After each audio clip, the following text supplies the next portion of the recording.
Detective Sarah Martinez sat in her unmarked sedan outside the Rodriguez family home at 3247 Cactus Ridge Drive, watching the sun paint the Phoenix skyline in shades of amber and crimson.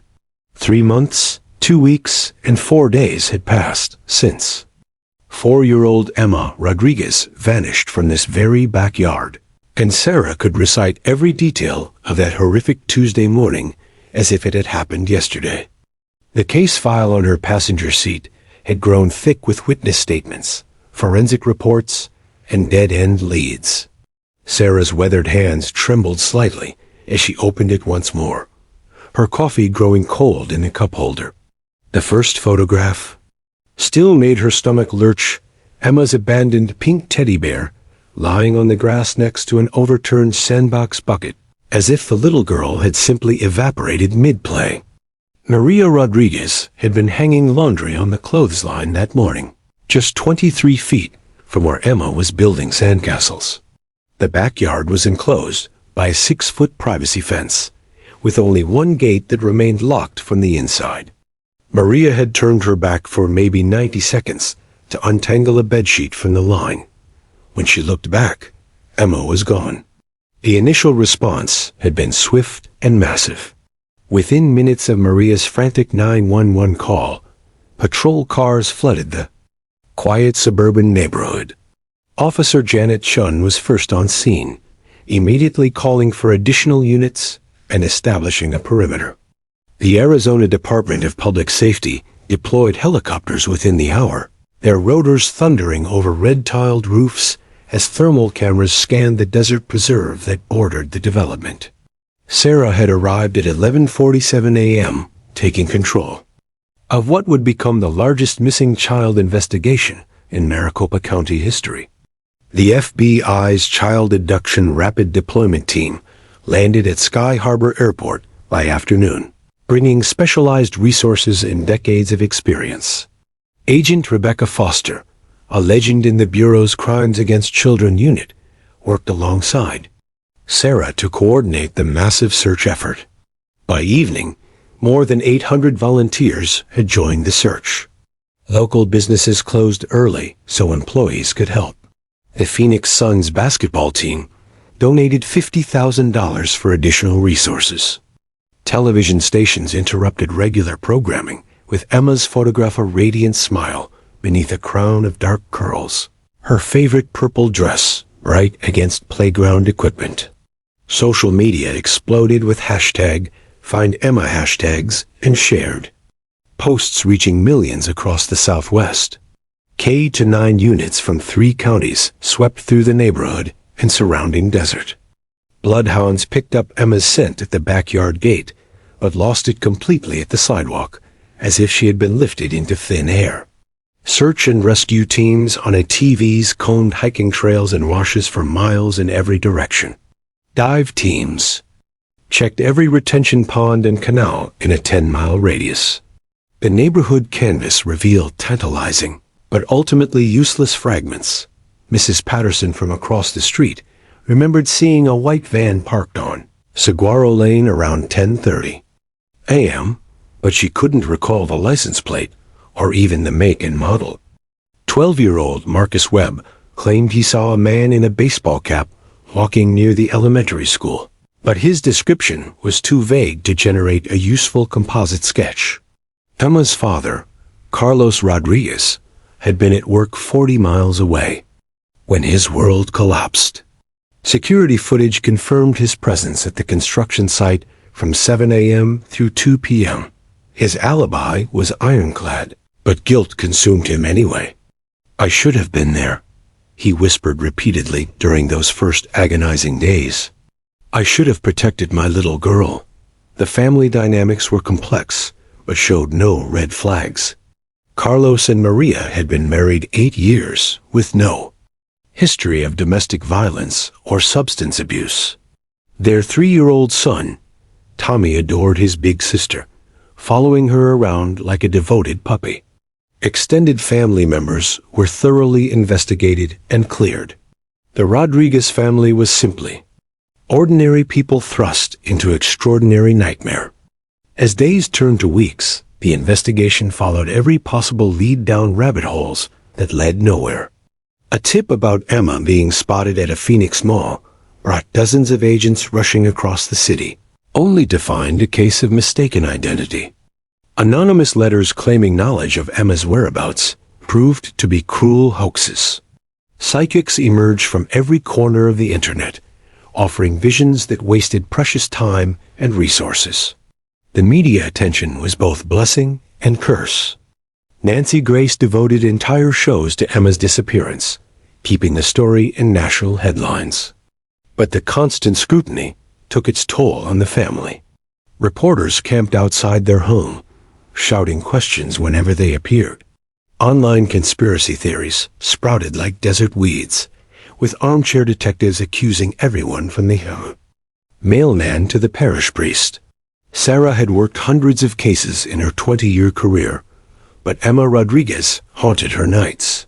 She saw the little girl's face every time she closed her eyes, heard Maria's screams echoing in her dreams. The detective had her own daughter, 10-year-old Katie, and the thought of losing her was incomprehensible. Sarah threw herself into the investigation with obsessive dedication, working 18-hour days and following leads that colleagues had already dismissed. The evidence was maddeningly sparse. No ransom demands, no credible sightings, no DNA evidence, no digital footprint. Emma Rodriguez had simply ceased to exist, leaving behind only questions and a family destroyed by grief and uncertainty. The FBI profilers suggested she had been abducted by someone familiar with her routine, possibly a neighbor or frequent visitor to the area. But extensive background checks on every resident within a 2-mile radius yielded nothing suspicious. Now, as summer heat gave way to autumn's first cool evenings, Sarah sat in her car reviewing the case files one more time. Tomorrow, the investigation would officially be classified as cold, transferred to a different unit with fewer resources and less urgent priority. The thought made her sick. Somewhere out there, a little girl needed to come home, and Sarah felt like she was failing her with every passing day. The detective's radio crackled to life, pulling her from her dark thoughts. All units, we have a traffic stop in progress on Indian Bend Road, requesting backup for a suspicious vehicle check. Sarah started her engine, unaware that this routine call would be the break they'd all been praying for, though not in the way anyone expected. Officer Mike Chun had been patrolling the streets of Phoenix for 7 years, but he'd never experienced a traffic stop quite like this one. The rusted white Chevy van had been weaving slightly on Indian Bend Road, not dramatically enough to suggest drunk driving, but sufficient to warrant pulling it over. What started as a routine check for impaired driving would become the break that Detective Sarah Martinez and hundreds of investigators had been desperately seeking. The van's driver, 38-year-old Danny Walsh, emerged from the vehicle with his hands visibly shaking. Chun had developed a sixth sense about nervous drivers over the years. Some were simply afraid of police. Others had something to hide. Walsh fell into the latter category. His eyes darted constantly, never making direct contact, and sweat beaded on his forehead despite the cool October evening. When Chun asked for his license and registration, Walsh fumbled through his glove compartment with trembling fingers, dropping papers onto the dusty asphalt. "Is there a problem, officer?" Walsh asked, his voice cracking slightly. "I wasn't speeding, was I? I'm always real careful about the speed limit." The excessive nervousness immediately raised red flags. Chun had learned to trust his instincts, and every instinct was screaming that something was wrong with this picture. Running Walsh's information through the system revealed a troubling history. 2 arrests for burglary in the past 5 years. Both plea bargained down to lesser charges. More concerning were the details in his file. Both previous crimes had involved homes with young children, though nothing had ever been proven regarding any inappropriate contact with minors. There was also an outstanding warrant for failure to appear on a shoplifting charge from 6 months earlier. "Mr. Walsh, I'm going to need you to step out of the vehicle," John said, his hand instinctively moving closer to his service weapon. "You have an outstanding warrant for your arrest." The color drained from Walsh's face as he realized his situation had just become exponentially worse. As Chun called for backup and began the arrest procedure, Walsh's protests grew increasingly frantic. "This is crazy. I just forgot about a court date. I didn't do anything wrong." Walsh's voice rose to a near shriek as Chun placed him in handcuffs. "You can't search my van without a warrant. I know my rights. This is harassment." The more Walsh protested, the more suspicious Chun became. In his experience, truly innocent people might be upset about being arrested, but they rarely became hysterical about vehicle searches unless they had something serious to hide. While waiting for the tow truck to arrive, Chun decided to take a preliminary look inside the van through the windows, which was legally permissible during an arrest situation. What he saw made his blood run cold. Scattered across the passenger seat were children's coloring books, crayons, and several packages of candy items that seemed oddly out of place for a single man with no children. More disturbing still was a purple child's sneaker wedged beneath the passenger seat, barely visible but unmistakably small and feminine. Chun's heart began racing as he remembered the Amber Alert that had consumed the department for months. Emma Rodriguez had been wearing purple sneakers the day she disappeared. The officer immediately called for additional units, and Detective Martinez, who arrived on scene within 15 minutes, her face grim with a mixture of hope and dread. "Show me what you found," Martinez said tersely, pulling on latex gloves. When Chun pointed out the sneaker, the veteran detective's knees nearly buckled. She had memorized every detail of Emma's clothing from that terrible day, and this shoe matched perfectly right down to the small butterfly sticker that Emma's mother had placed on the side to help her daughter tell left from right.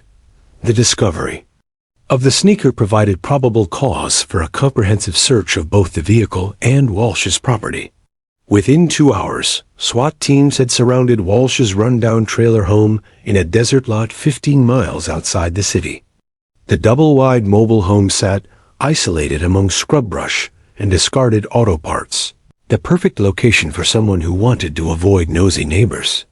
Detective Martinez led the search team through the trailer's front door, her weapon drawn, and heart pounding.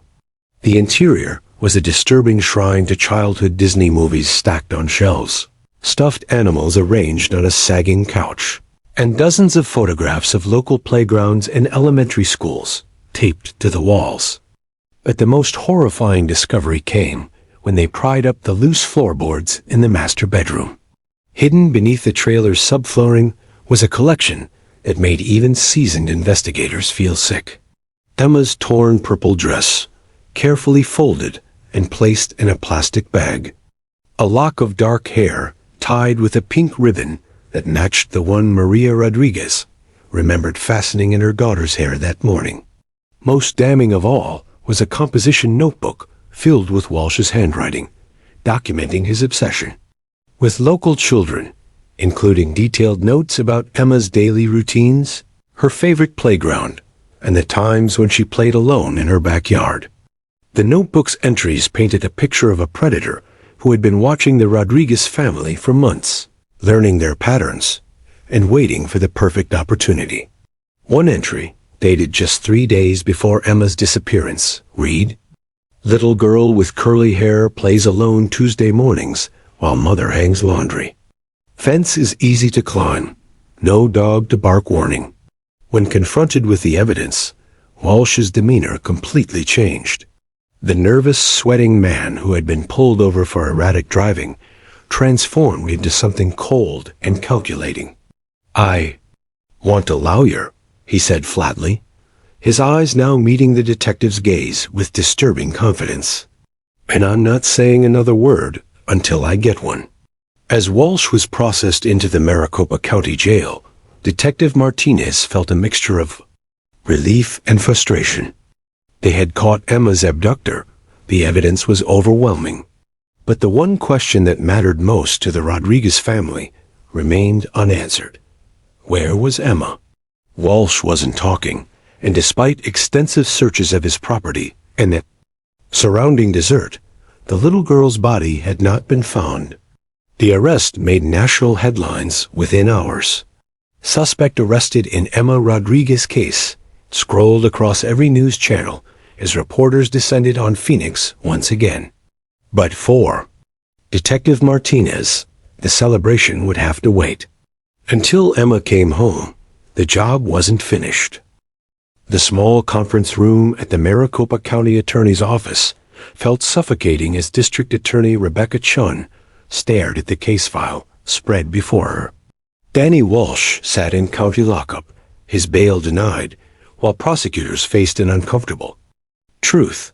Despite the overwhelming circumstantial evidence, they had no body, no DNA, and no eyewitness testimony from anyone who could legally testify in court.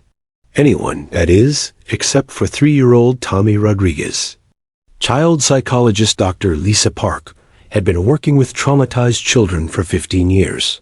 But the Rodriguez case presented unique challenges. Tommy was bright for his age, articulate in the way that children who grow up in loving, talkative families often are. But he was still just 3 years old, with all the limitations that age imposed on memory, vocabulary, and understanding of adult concepts like truth, lies, and the permanence of death. Their first session took place in Dr. Park's specially designed office, filled with soft lighting, comfortable cushions, and toys carefully selected to help children express difficult emotions. Tommy clutched a worn stuffed elephant, Emma's favorite toy that he'd claimed as his own since his sister's disappearance. His dark eyes, so similar to Emma's, were watchful and serious as Dr. Park introduced herself. "Tommy, I'm Dr. Lisa, and I help kids talk about things that make them sad or scared," she said gently, settling onto the floor beside him. "Your mommy and daddy told me you might remember some things about the day Emma went away. Would it be okay if we talked about that?" The little boy's response was immediate and heartbreaking. "Emma's not coming back," he said matter-of-factly, his small fingers working at the elephant's worn ear.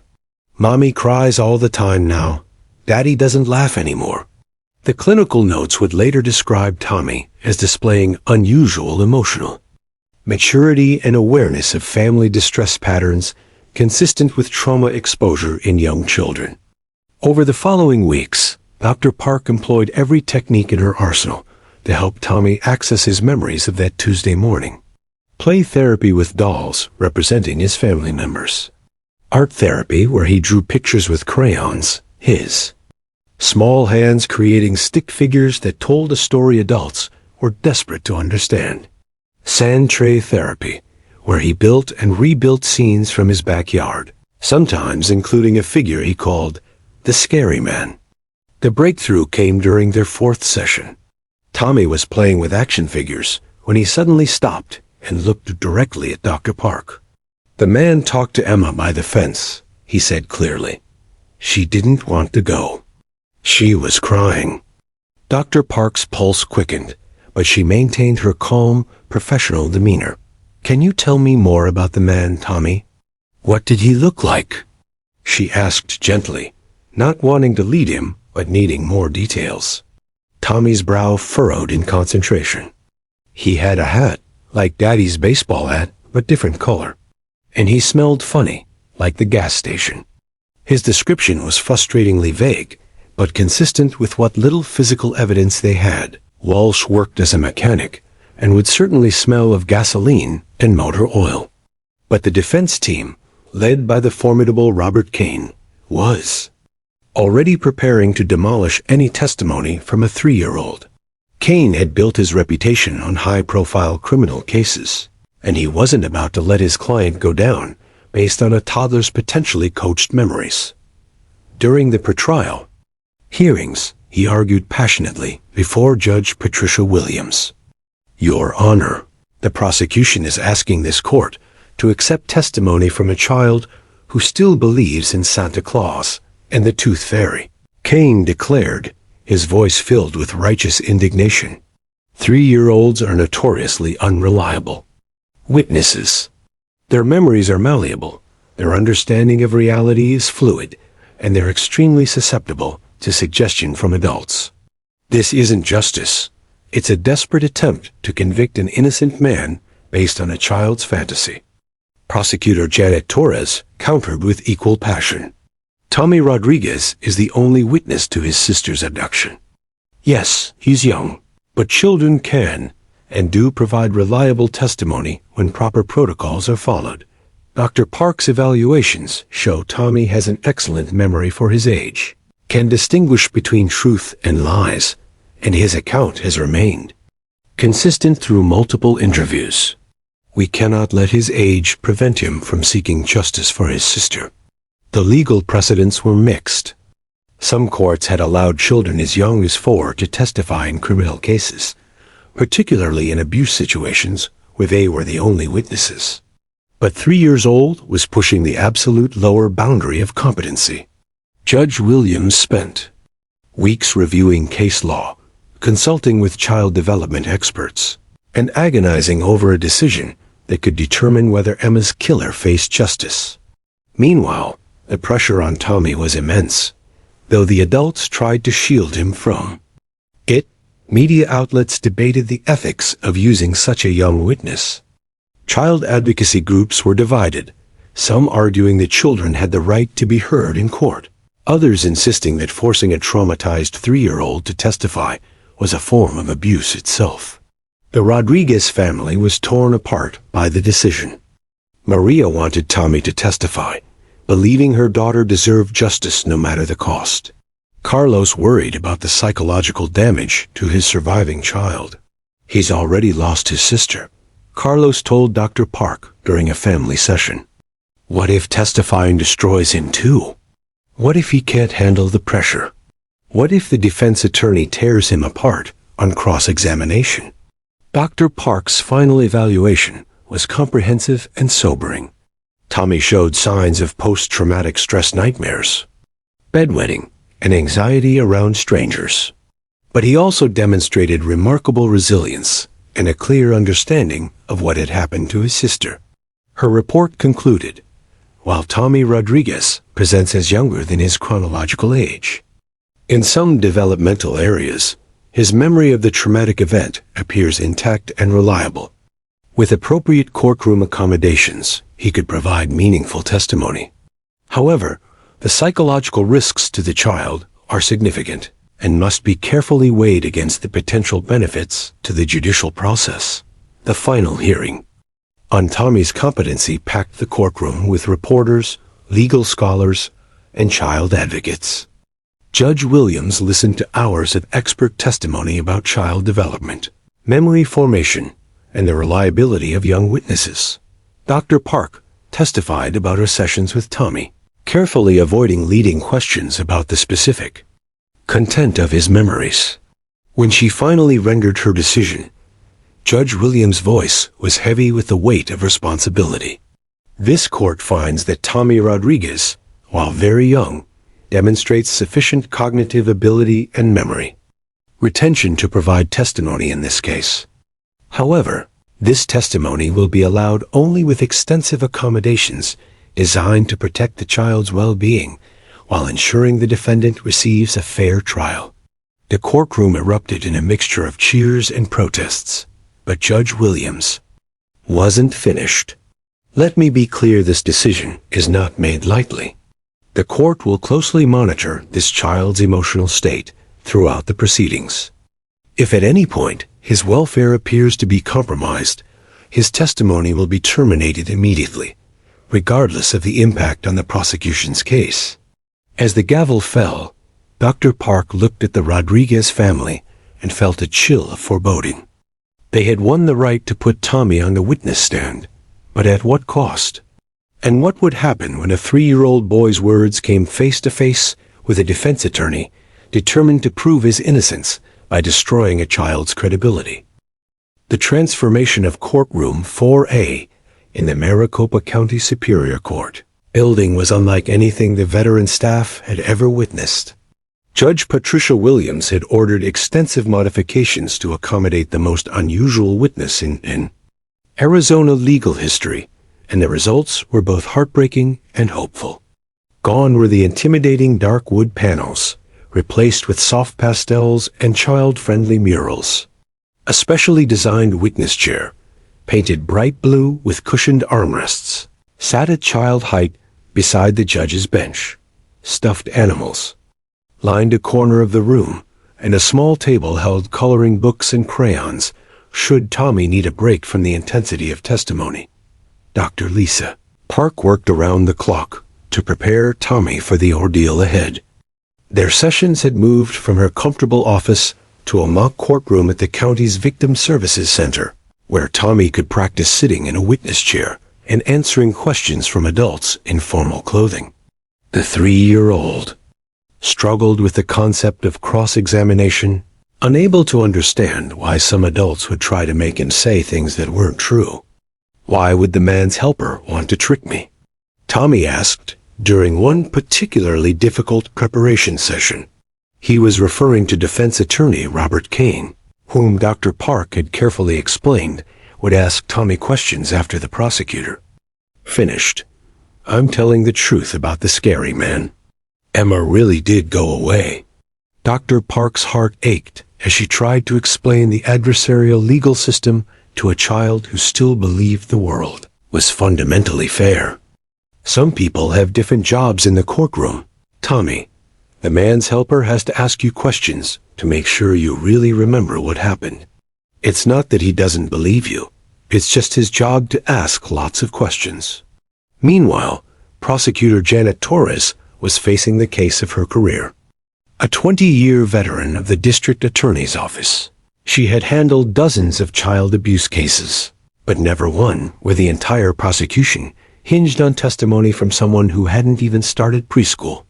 Torres spent sleepless nights crafting questions that would be simple enough for Tommy to understand, while eliciting the crucial details needed to convict Danny Walsh. The evidence against Walsh seemed overwhelming on paper. The purple sneaker found in his van was a perfect match for what Emma wore that day. Forensic analysis of the fabric from Emma's dress showed traces of motor oil consistent with Walsh's workplace. His disturbing notebook detailed months of surveillance on the Rodriguez family. But Torres knew that juries could be unpredictable, especially when the star witness was a toddler who might break down crying or simply refuse to speak. Defense attorney Robert Kane was preparing for the fight of his professional life from a completely different angle. A former prosecutor himself, Kane understood that the evidence against his client was circumstantial but damaging. His strategy would be to discredit Tommy's testimony by demonstrating the inherent unreliability of memory in such young children. Kane had consulted with child development experts, reviewed countless studies on the suggestibility of preschool-age witnesses, and prepared a cross-examination designed to expose the flaws in a 3-year-old's recollection. Children that age live in a world where imagination and reality blend seamlessly. Kane explained to his legal team during their final preparation meeting. They're told stories about talking animals and magical kingdoms, then expected to distinguish between fantasy and fact in a courtroom. It's not that the child is lying, it's that he genuinely cannot tell the difference between what he actually saw and what adults have suggested he might have seen. The media circus surrounding the case intensified as the trial date approached. Nancy Grace devoted entire segments to debating the ethics of putting a 3-year-old on the witness stand. Legal scholars appeared on cable news programs arguing both sides of the unprecedented situation. Child psychologists weighed in on morning talk shows, some supporting Tommy's right to seek justice for his sister, others warning about the potential psychological damage of forcing such a young child to face cross-examination. Outside the courthouse, competing protests had become a daily spectacle. One group, led by Emma's extended family and neighborhood supporters, held signs reading, "Let Tommy speak," and "Justice for Emma." Across the street, child welfare advocates carried banners declaring, "Protect our children," and "3 is too young." The Rodriguez family was forced to enter the courthouse through a back entrance to avoid the crowds and cameras. The psychological toll on Tommy was becoming increasingly apparent despite everyone's efforts to shield him. His nightmares had intensified, and he had begun asking disturbing questions that broke his parents' hearts. "Will the scary man hurt me if I tell on him?" he asked his mother one evening while she tucked him into bed. "Will Emma be mad if I can't remember everything?" Maria Rodriguez was consumed with guilt over the decision to let Tommy testify. What kind of mother puts her baby through this? She confided to Dr. Park during a family therapy session. "Emma's already gone. What if I lose Tommy too, just in a different way?" Carlos remained supportive of their decision, but privately worried about the long-term effects on his son's psychological development. Judge Williams took unprecedented steps to protect Tommy during the trial. She issued a gag order preventing attorneys from speaking to the media about the child's testimony. Camera crews would be banned from the courtroom during Tommy's appearance, and a victim's advocate would sit beside him throughout his testimony. Most unusually, she ruled that if Tommy became too distressed to continue, she would immediately halt his testimony regardless of where the examination stood. The jury selection process revealed deep divisions in public opinion about the case. Potential jurors were extensively questioned about their attitudes toward child witnesses, their own experiences as parents, and their ability to fairly evaluate testimony from someone so young. Some candidates were dismissed for expressing strong opinions that 3-year-olds were inherently unreliable. Others were excused for indicating they would automatically believe anything a traumatized child said. As the trial's opening day dawned, the courthouse resembled a fortress. Metal detectors had been reinforced. Additional security guards were stationed at every entrance, and the media area was expanded to accommodate reporters from across the nation. Inside Courtroom 4A, the modified space waited like a stage set for a drama that would test the very foundations of the American justice system. Dr. Park arrived early that morning to conduct one final session with Tommy in the courthouse's victim services room. The little boy seemed smaller than usual in his carefully selected outfit, a cheerful yellow shirt, and navy pants that his mother hoped would make him appear both innocent and credible to the jury. As they practiced one last time, Tommy looked up at Dr. Park with his dark, serious eyes. "I'm scared," he whispered, clutching his stuffed elephant. "What if I forget what happened to Emma? What if nobody believes me?" Dr. Park knelt down to his level, her heart breaking for this brave little boy who was about to carry the weight of justice on his tiny shoulders. "You just tell the truth about what you remember, Tommy," she said softly. "That's all anyone can ask of you, and I'll be right there with you the whole time." Neither of them could have imagined that in just a few days, Tommy's testimony would take a turn that no one in that courtroom could possibly anticipate. The morning of October 15th dawned crisp and clear in Phoenix, but inside Courtroom 4A, the atmosphere was electric with tension that seemed to crackle in the air itself. By 7 a.m., 3 hours before proceedings were scheduled to begin, reporters and legal observers had formed lines stretching around the block. The case of the state of Arizona versus Danny Walsh had captured national attention, but today marked the beginning of what legal scholars were already calling the most controversial child witness case in American jurisprudence. Judge Patricia Williams entered her courtroom at precisely 9:58 a.m., her black robes rustling in the unusual silence. The modified courtroom looked both inviting and surreal. Bright colors and child-friendly decorations creating an almost dreamlike contrast to the gravity of the charges being heard.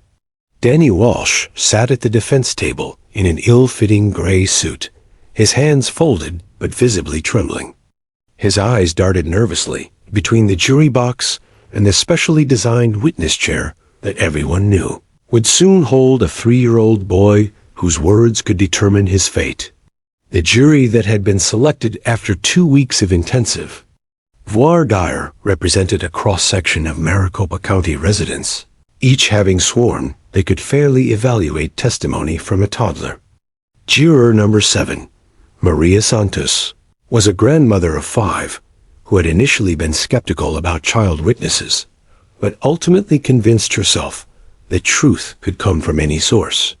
Juror number 12, retired engineer Bill Morrison, had struggled with the concept, but decided that his job was to listen to all evidence regardless of its source. Prosecutor Janet Torres rose to deliver her opening statement, her voice steady, despite the butterflies churning in her stomach. She had practiced this moment hundreds of times, knowing that first impressions would be crucial in such an unusual case. "Ladies and gentlemen of the jury," she began, moving deliberately to stand directly in front of them. On the morning of July 18th, 4-year-old Emma Rodriguez was playing in her backyard when she was taken from everything and everyone she loved.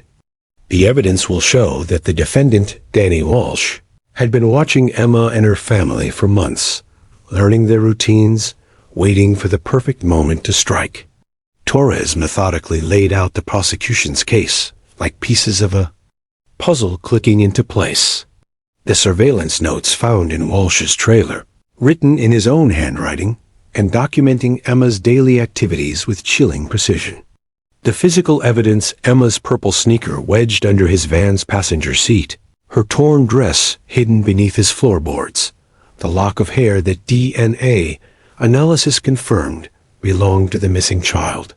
Each piece of evidence was displayed on large screens visible to the jury, creating a visual narrative of predation and planning.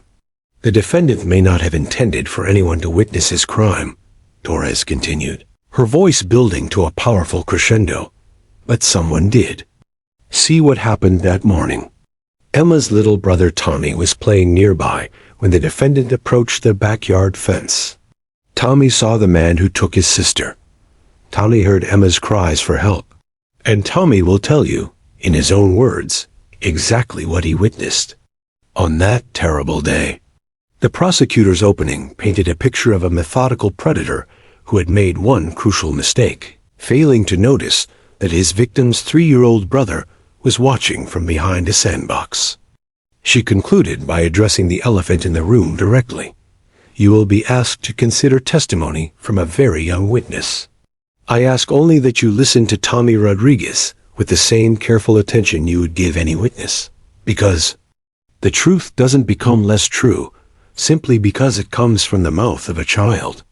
Defense attorney Robert Kane's response was immediate and forceful. He stood slowly, deliberately, his expensive suit and confident bearing projecting an air of authority as he approached the jury box. Kane had built his reputation on his ability to create reasonable doubt, and he intended to systematically dismantle every piece of the prosecution's case. "My client, Danny Walsh, is an innocent man," Kane declared, his voice carrying the conviction of absolute certainty. "He is a working man, a mechanic who fixes cars and minds his own business. Yes, he has made mistakes in his past petty theft, nothing more. But the prosecution wants you to believe that these minor infractions make him capable of the most heinous crime imaginable. They want you to convict him of kidnapping and murder based on coincidence, speculation, and the supposed testimony of a 3-year-old child who cannot possibly distinguish between reality and the stories adults have planted in his impressionable mind." Kane methodically attacked each piece of evidence with surgical precision. The sneaker could have been planted. Walsh's van was unlocked and parked in public areas regularly. The dress and hair could have been placed in his trailer by anyone with access to his property. Most damaging to the prosecution's case, Kane argued, was their reliance on a witness who still believed in fairy tales and monsters under the bed. "Ladies and gentlemen, 3-year-old children live in a world of imagination," Kane explained, his tone becoming almost paternal in its concern for Tommy's well-being. They cannot tell the difference between what they actually experienced and what they've been told happened, especially after months of therapy sessions and coaching disguised as psychological treatment. The prosecution is asking you to send an innocent man to prison for life based on the confused memories of a traumatized toddler who has been subjected to suggestion and manipulation for months. The opening statements set the battle lines clearly. The prosecution would argue that physical evidence corroborated Tommy's eyewitness account, creating an unshakable case against Walsh.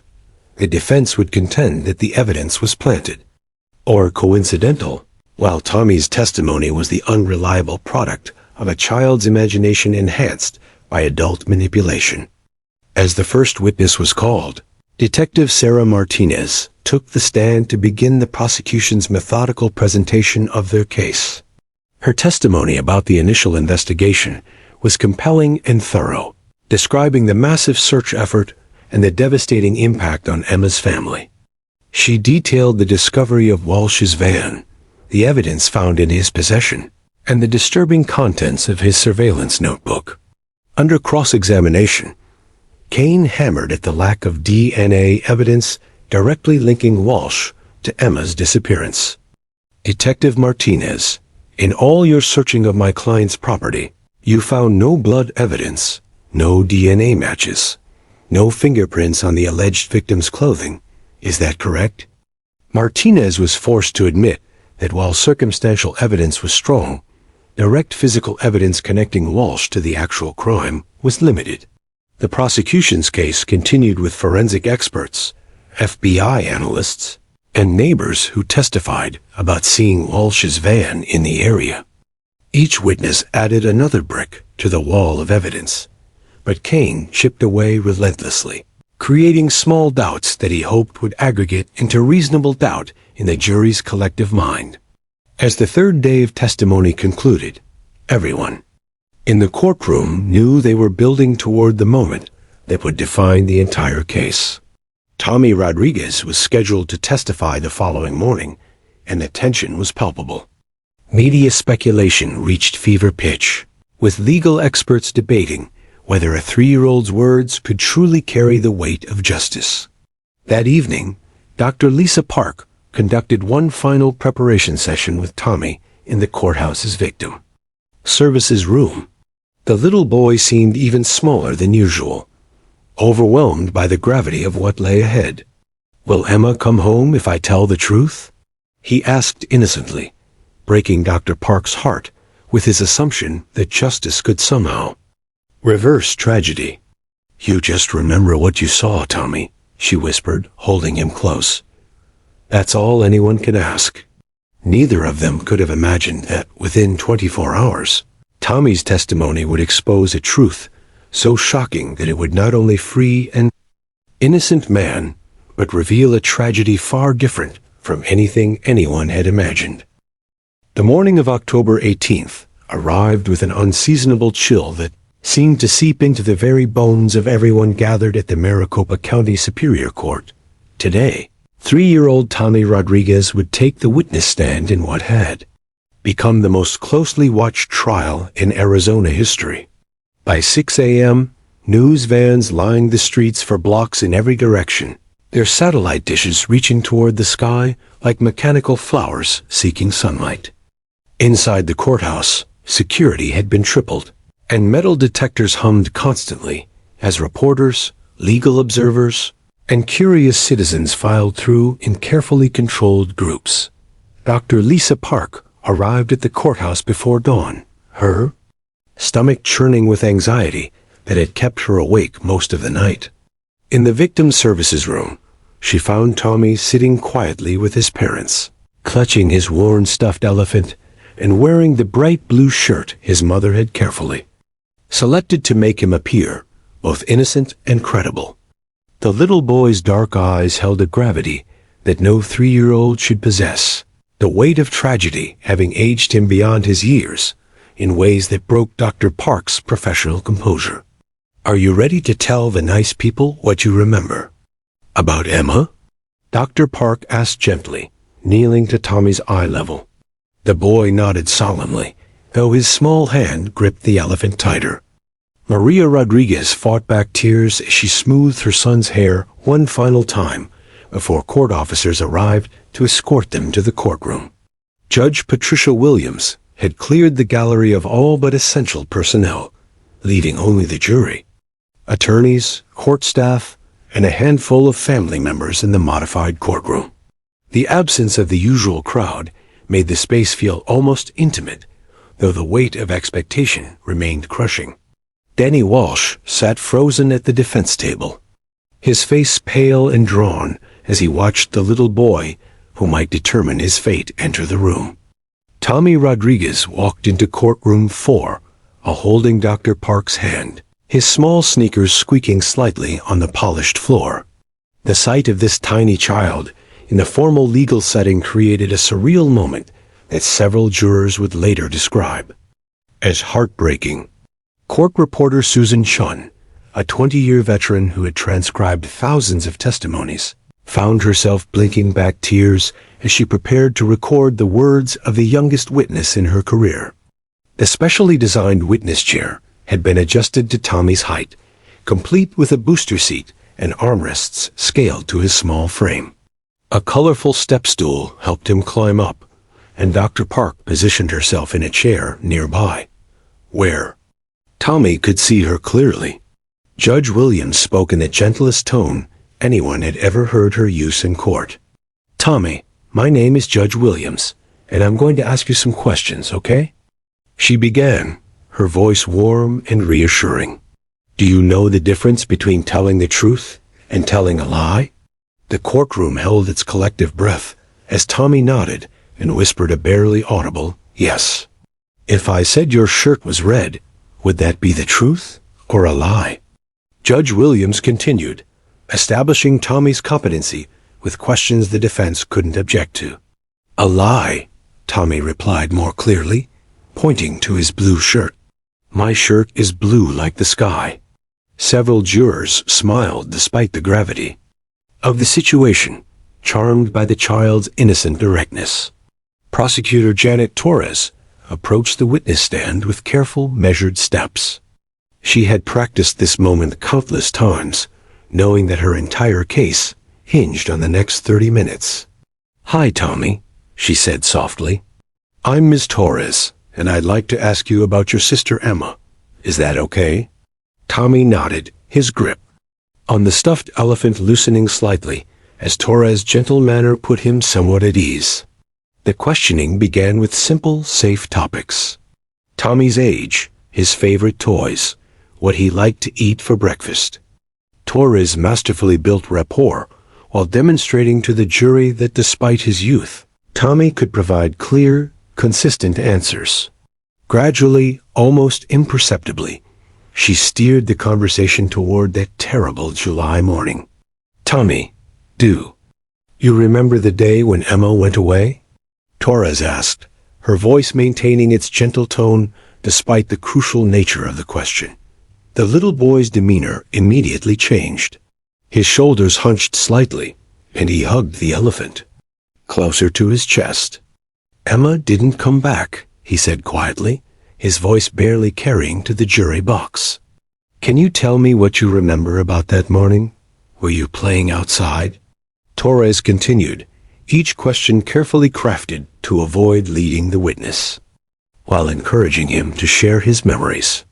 Tommy's account came in fragments, spoken in the simple language of a 3-year-old, but devastating in its clarity. "I was making castles in the sandbox," Tommy began, his voice growing stronger as he focused on the familiar details. "Emma was playing too. She had her purple shoes on, the ones with butterflies that help her know which foot." The specificity of his memory impressed the jury. This wasn't vague recollection, but precise detail that suggested accurate recall. "Then what happened, Tommy?" Torres prompted gently when the boy paused. Tommy's expression grew troubled, and he looked toward Dr. Park for reassurance before continuing. "A man came to the fence. He talked to Emma through the holes." Tommy held up his small hand, fingers spread apart, mimicking the chain-link fence that bordered their backyard. The courtroom was absolutely silent as Tommy described seeing a man in a baseball cap approach the fence and call to his sister. "Emma didn't want to go," he said, his voice becoming smaller. "She was crying. She said no, no, no," but the man kept talking. The boy's description of Emma's distress brought tears to several jurors' eyes and caused Maria Rodriguez to suppress a sob. "What did the man look like, Tommy?" Torres asked, knowing this was crucial testimony that could either convict or acquit. Danny Walsh. Tommy's brow furrowed in concentration as he tried to find words for concepts beyond his vocabulary. He had a hat like Daddy's, but not blue. Brown? Maybe. And he smelled funny, like when Daddy fixes the car. Defense attorney Robert Kane watched this testimony with growing concern. Tommy's account was more coherent and detailed than he had anticipated, and the boy's obvious emotional distress made him a sympathetic witness. Kane's strategy of portraying Tommy as an unreliable, coached witness was becoming harder to execute. Against a child who appeared genuinely traumatized rather than manipulated. As Torres neared the end of her direct examination, she asked the question that everyone knew was coming. "Tommy, do you see the man who talked to Emma that day? Is he here in this courtroom?"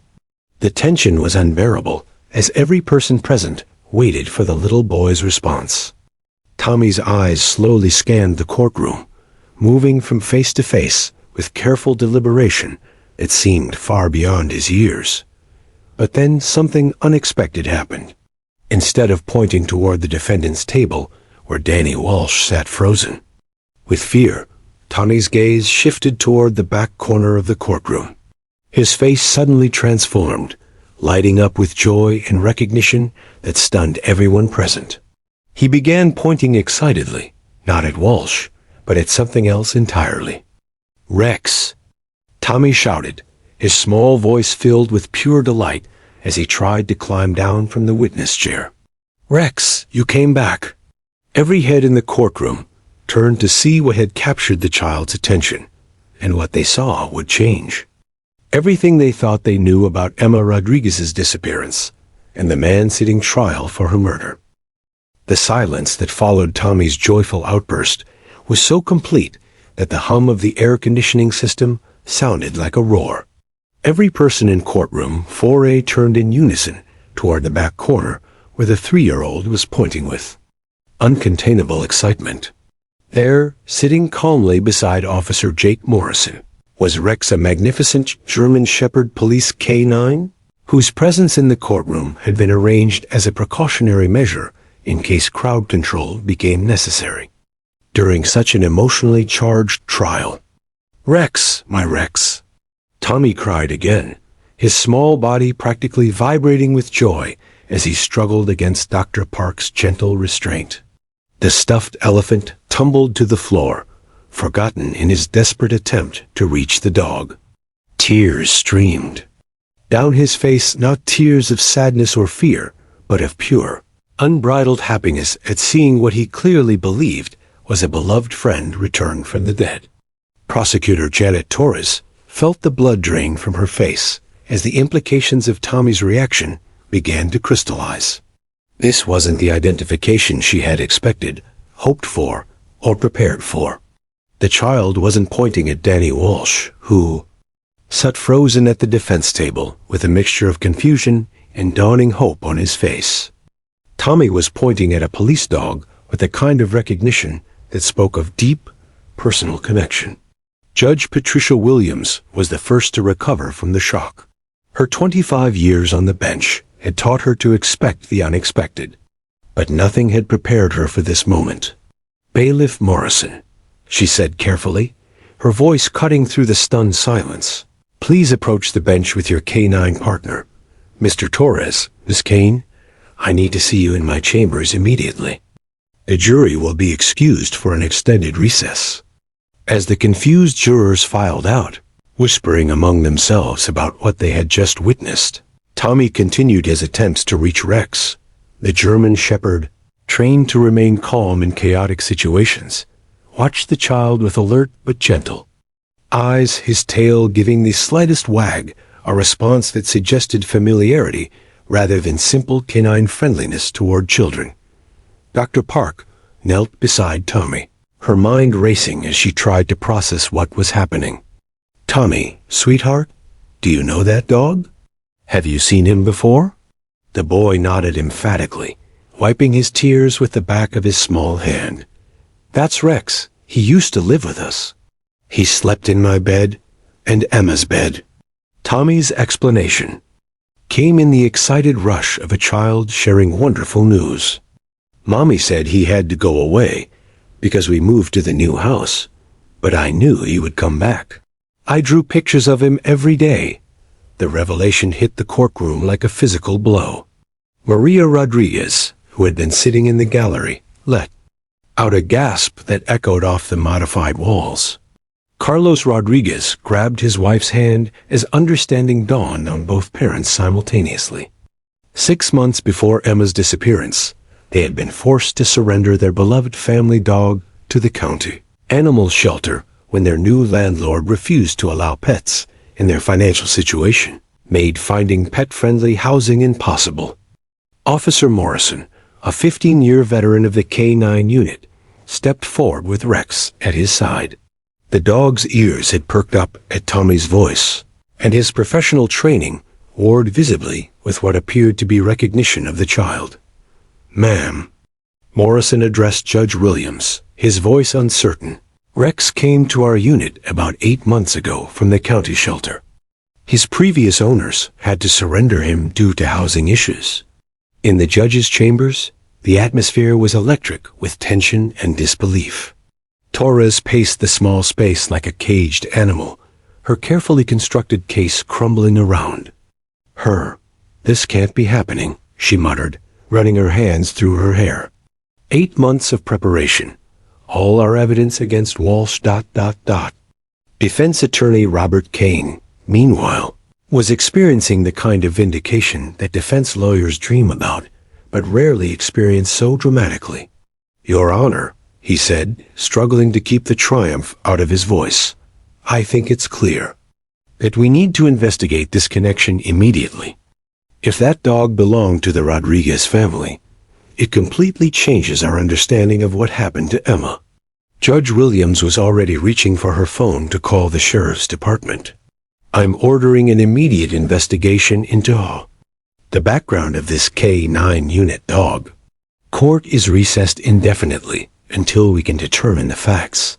She paused, looking at both attorneys with the weight of judicial responsibility heavy on her shoulders. "Gentlemen, if what this child is suggesting is true, we may have been pursuing the wrong theory of this crime from the very beginning." Within hours, the investigation that Torres feared was already underway. County records confirmed that Rex, then known as Buddy, had indeed belonged to the Rodriguez family. A surrender paperwork, signed by Maria Rodriguez, with tears staining the ink, told a heartbreaking story of a family forced to choose between housing stability and keeping their beloved pet. Emma's name appeared on the veterinary records as the dog's favorite family member, with notes about how the 4-year-old insisted on sleeping with a large German Shepherd every night. Detective Sarah Martinez, who had spent months building the case against Danny Walsh, felt sick as she reviewed the new evidence. Phone records showed that Rex had been with the K-9 unit for 6 months when Emma disappeared. On the morning of July 18th, he had been conducting routine patrols of the very neighborhood where the Rodriguez family lived, patrols that would have brought him within blocks of his former home. The pieces of the puzzle began falling into place with horrible clarity. Emma hadn't been abducted by a stranger at the fence. She had seen Rex during a police patrol, and with the fearless determination that only a 4-year-old possesses, had climbed the fence trying to reach her beloved dog. The scary man, Tommy remembered, wasn't Danny Walsh at all. It had been Officer Morrison in his uniform and cap, probably trying to coax Emma away from a potentially dangerous situation with a working police dog. Back in the courtroom, Tommy had finally been allowed to approach Rex under careful supervision. The reunion was everything his parents had feared they would never see: pure joy radiating from their surviving child as he buried his small face in the familiar fur he had mourned for months. Rex, despite his professional training, couldn't help but respond to the boy he had once protected, his tail wagging as Tommy whispered secrets into his ear. "Emma tried to find you," Tommy told the dog seriously, his 3-year-old logic making perfect sense of the tragedy. "She climbed the big fence to look for you, but she got lost." The simple statement contained more truth than months of investigation had uncovered. As the implications of Tommy's revelation continued to ripple through the case, one fact became undeniable. Danny Walsh, sitting in county lockup for 3 months while awaiting trial for a kidnapping he didn't commit, was an innocent man. And somewhere in the desert, Emma Rodriguez's remains waited to tell the real story of a little girl's desperate search for her best friend, a search that had ended in tragedy no one could have prevented and everyone had misunderstood. The emergency investigation that followed Tommy's revelation moved with unprecedented speed and urgency. Within 48 hours, the Maricopa County Sheriff's Department had assembled a task force that included Detective Sarah Martinez, FBI, behavioral analysts, canine tracking specialists, and search and rescue teams equipped with ground-penetrating radar. The focus had shifted from prosecuting a kidnapper to finding the remains of a little girl whose death was beginning to look like a tragic accident rather than a calculated crime. Officer Jake Morrison, Rex's handler for the past 6 months, provided the crucial breakthrough that everyone had been seeking. His patrol logs from July 18th showed that he and Rex had been conducting routine security sweeps of the Desert Ridge neighborhood between 9:30 and 11 a.m., exactly the time frame when Emma disappeared. Morrison's body camera footage, initially overlooked because it showed nothing suspicious, was reviewed with fresh eyes and new understanding. The video was heartbreaking in its innocence. At 10:42 a.m., Morrison's camera captured Rex suddenly, becoming agitated, pulling toward a residential area and whining in a way that his handler had never seen before. The audio picked up Morrison's voice saying, "Easy, boy, what's got you so worked up?" In the background, barely audible but unmistakably present, was the sound of a child's voice calling, "Buddy. Buddy? Here, boy." Emma had been using the dog's original name, the name he had known during the 2 years he lived with her family. Morrison's report from that morning, filed routinely and forgotten until now, mentioned that Rex had seemed distracted and emotionally unsettled during the latter part of their patrol. The officer had attributed it to the summer heat and given the dog extra water, never imagining that Rex had been responding to the desperate calls of a little girl he had once slept beside every night. The search teams, armed with this new information, concentrated their efforts on the area behind the Rodriguez family's neighborhood, where the desert preserve stretched for miles. Rex himself was brought to the scene, though his professional training warred visibly with emotional memories as he approached the fence line where Emma had last been seen. The German Shepherd's behavior was unlike anything Morrison had witnessed. The dog whined continuously and paced along the fence, occasionally looking back toward the house, as if expecting to see the little girl who had once been his constant companion. On the 3rd day of the renewed search, thermal imaging drones detected an anomaly in a wash approximately 2 miles from the Rodriguez home.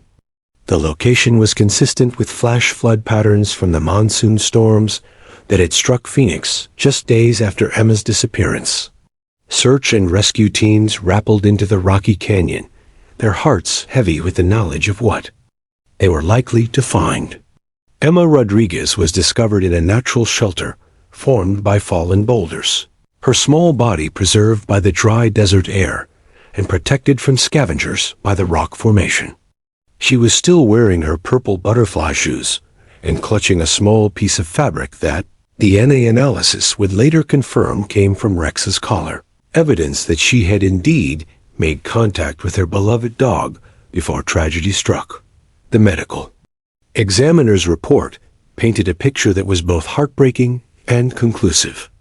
Emma had died from exposure and dehydration, likely within 24 hours of her disappearance.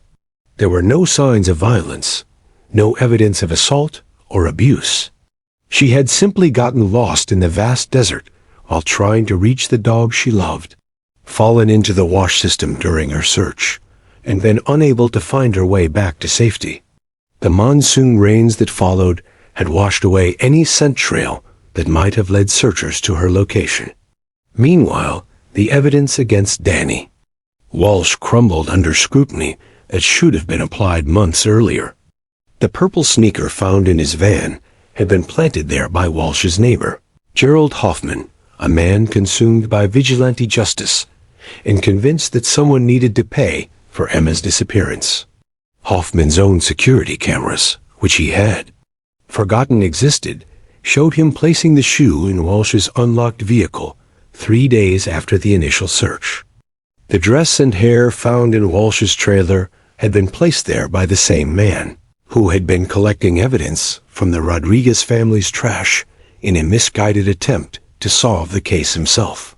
When confronted with the video evidence, Hoffman broke down completely. Someone had to pay, he sobbed during his confession to Detective Martinez.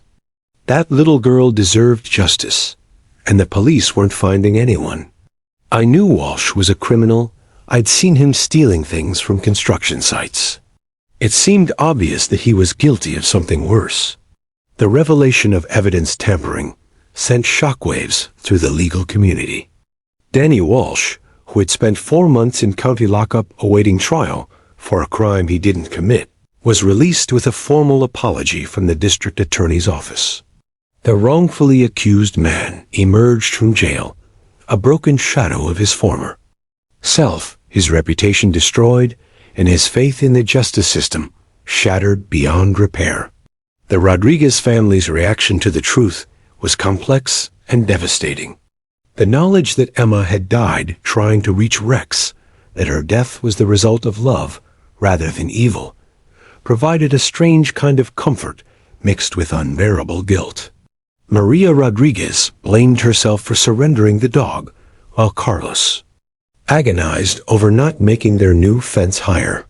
The grief counselor assigned to their case noted that survivors' guilt often intensifies when families discover that tragedy might have been prevented by different decisions.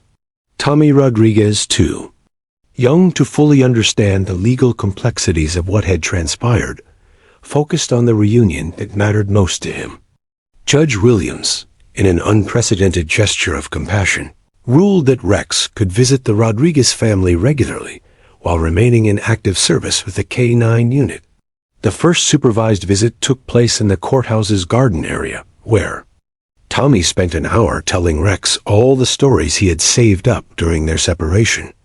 Emma went to heaven, Tommy explained to the dog with 3-year-old certainty, his small hand buried in Rex's fur. But she's not sad anymore, and she wants you to take care of me now. The adults watching this conversation through tears understood that while justice had been served in clearing an innocent man, the real healing would take much longer. The case of Emma Rodriguez became a landmark in both criminal justice reform and child witness testimony protocols. The Arizona legislature passed Emma's Law, requiring multiple verification of physical evidence in cases involving circumstantial proof. Law enforcement agencies nationwide revised the procedures for handling missing children cases, emphasizing the importance of considering all possible explanations before focusing on criminal theories. Detective Sarah Martinez, haunted by how close they had come to convicting an innocent man, requested a transfer to the cold case unit where she dedicated herself to reviewing other cases for potential evidence tampering or investigative oversight. Danny Walsh eventually filed a successful civil rights lawsuit against the county, though no amount of money could restore the months of his life lost or repair his damaged reputation. As for Rex, he continued his service as a police K-9 while maintaining his special relationship with the Rodriguez family. Tommy's weekly visits became a bright spot in everyone's routine, and the bond between the boy and the dog served as a living memorial to Emma's love. In the end, two simple words, "My Rex," had not only prevented a terrible miscarriage of justice, but had brought a measure of healing to hearts that had been broken by tragedy and misunderstanding. The truth, as it often does, proved to be more complex and heartbreaking than anyone had imagined, but it also demonstrated that love, memory, and the innocent voice of a child can sometimes illuminate even the darkest corners of human error.